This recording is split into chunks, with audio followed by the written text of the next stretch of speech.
She playing mind games, you know how it get. Brand new V, dropping the top, converting the lane like this. Tell me the truth, did your heart skip a beat when you felt like this? I fell in love with your hips, baby. What's going on, gamers? Welcome back to YouTube. Hope you're charged up because the MMO Mainframe is uploading a brand new video. If you're new here, welcome to the channel. If you're returning, welcome back to the Mainframe. So look, y'all, we rolling into 2025. Happy New Year, everybody. What y'all do?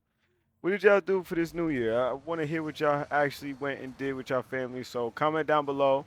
That'd be pretty dope. Today we got Guide to Fractals of the Mist in Guild Wars 2. So I read through a couple fractals um, over the holidays, kind of learned it and got used to it. So I got some clips up here, and we're gonna talk about Revenant builds, fractals, and everything else that Guild Wars has to offer. Even strikes are a thing in this game too, by the way. So fractals are literally where you team up with your friends or your guild, like I did with mine, Sin. We teamed up here, right here, to do fractals. You get together, there's a portal, and you enter into the mist. And the dangerous mist brings you into all these different scenarios where you have to fight and help your team get out. Now, you get a lot of gold from doing fractals. Honestly, it's really a good way to get gold quickly. And like a lot of things in the game, when you're new, you need a lot of gold because you end up buying like mounts along the way. Those cost a lot of gold. You're going to have to buy some gear from the trading post. I'll put that on screen right here. The trading post. And again, when you buy from the trading post, it's going to cost a pretty penny of gold. I mean, a couple gold. I've spent maybe like 30, 45, maybe 50 gold so far just at the trading post alone, getting gear for different characters, that kind of thing. So here we're doing fractals today, and these are actually pretty fun. I like them. They're like short dungeon crawlers. Okay, they're really short. There's like one or two bosses in them and some side enemies. Nothing too crazy. Here I'm doing a Revenant build with the Vindicator. I haven't done too much in terms of like getting through the elite specialization tree. I haven't gotten that far into it, but I have got a couple things. You get a new version of your dodge. So you know your dodge attack or your dodge move. You get a new version of that where you can see on screen where I leap into the sky and then I drop down and it does damage. Okay, so you kind of want to spam that almost with certain moves in between to keep that dodge up, that rotation.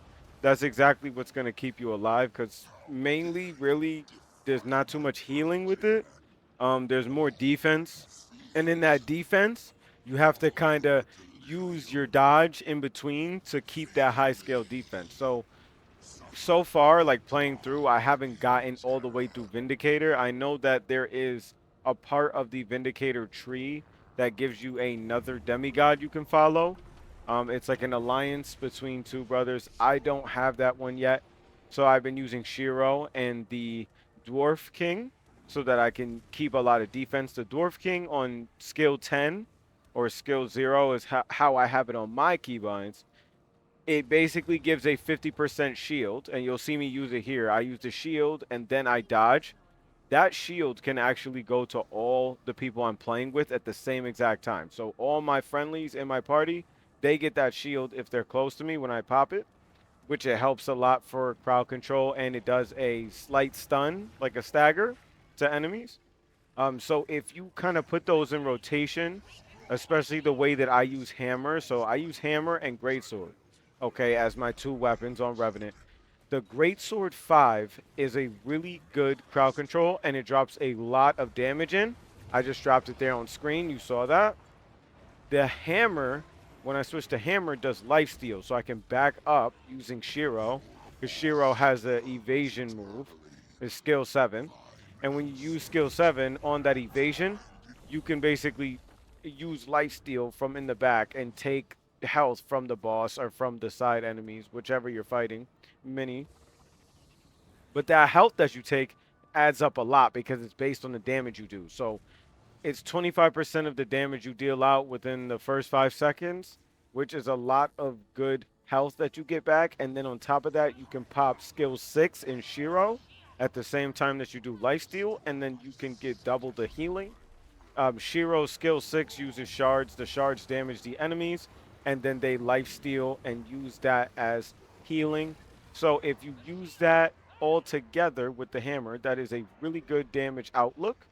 So I do Vindicator with the Shiro and the Dwarf King, and I do skill 5. Then I use skill 4 to block. After skill 4, I switch automatically to hammer. And then I go to hammer and use skill 4, which is lifesteal. And then I use skill 5, which is the drop the hammer move. And that drop the hammer has a stun or a stagger to it as well, giving you a couple seconds to recover. And then usually I use skill 0 in the uh, dwarf stance, and when I use skill 0, it gives me that shield for 50% damage reduction, giving my skills a lot of time to cool off. Great sword has a skill 2 that does good damage to a entire crowd. It's got a good AoE effect to it, but it doesn't have a stun or a stagger, so it has to be clipped into a move together. And sometimes it lands and sometimes it doesn't land, because depending if you're getting hit with Vindicator, you have to dodge. So as soon as you dodge, you waste that skill and it has to do a mini cooldown. So if you hit a skill and then use the dodge, you're going to cancel the skill that you just used into your dodge. So you have to be mindful that you want to use the entire skill before you use the dodge. So that's why I kind of stay really close to skill 4. Skill 4 is a shield that the greatsword has. It spins the greatsword and does a blocking effect to most attacks, unless you have like a shield breaker, like a block breaker attack will get broken by that sword 4. So don't use that if you're waiting for an enemy that's using a charge attack, because that's not going to be smart. You want to use that to get close, and then once you do that, you're going to use skill 5, and it's going to crowd control and drop all that damage in. There you see me just kind of getting used to the Vindicator and doing the evasion, so I'm kind of just evading anything I can. And I drop up in the sky and I drop down, do some damage. It is a really good evasion and it does hit a lot of targets. Since I see that the hammer primarily doesn't do much of like a all around AoE besides skill 5, I kind of lean towards greatsword more, especially in Fractals. As you can see right here, we did a boss in the front, and then we are going to do the legendary boss right here. I start with skill 5, and I'm automatically pulling aggro because my dodge pulls aggression to the boss. As you can see, I blocked that with skill 4. And at skill 4 has a second attack where if you click skill 4 again, you'll strike him and do some of the added damage that you just blocked. So honestly, you can use skill 7 on the Dwarf King, and that's going to give you the hammers, Vengeful Hammers. Vengeful Hammers is very powerful, especially if you're going to do up close, like Great Sword or dual wield swords, or maybe sword and an axe offhand, or sword offhand, axe main hand. If you do any of those and you're very up close, close range with the Revenant, you're definitely going to want to do Vengeful Hammers, because Vengeful Hammer just stacks on so much damage close range, and it hits everything close to you. So it's really smart. Be mindful. You want Vengeful Hammers. So playing through, I pretty much just stay on the close range. Sometimes I do take range and go with the hammer, like I was telling you. I swap through. It does do, and it is a very safe way to play with Revenant. A lot less damage is taken. I have done dual wield swords and greatsword. It was hard to stay up just because you're always close range with no time to breathe, and you don't have unlimited heal skills. You only get 2. And the Shiro heals over time. So it is not a direct heal. So you have to pop Shiro and keep fighting to heal with it. So there's adds and pros and cons to all of the play, the play styles. But Fractals in general were really fun. I had a couple Fractal games I joined in, and it was pretty dope. So that was my guide to Revenant, and this is my guide to Fractals, gold farming, and much more. We're going to tune in soon and try some strike missions or raids for the first time in the next video. But thank you guys for tuning into the MMO Mainframe. I appreciate all the love to the channel. We're at 90 subscribers. Giveaway at 100 subscribers. Thank y'all so much for all the love. We're going crazy even on the last video. Happy holidays, everybody.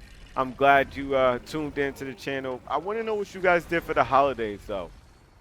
This one was. I feel like this was a more festive year than the other ones, but it was a nice year. I went out, had fun, had a great time, and I hope you guys all did the same. I will catch you in the next video. Stay charged up because you're now powered by the MMO Mainframe, and we're coming back to back all 2025. I'll see you She in playing the mind next games, you know how it get. Brand new V, dropping the top, converting the lane like this. Tell me the truth, that your heart's gonna beat me, fuck like this. I fell in love with your hips, baby.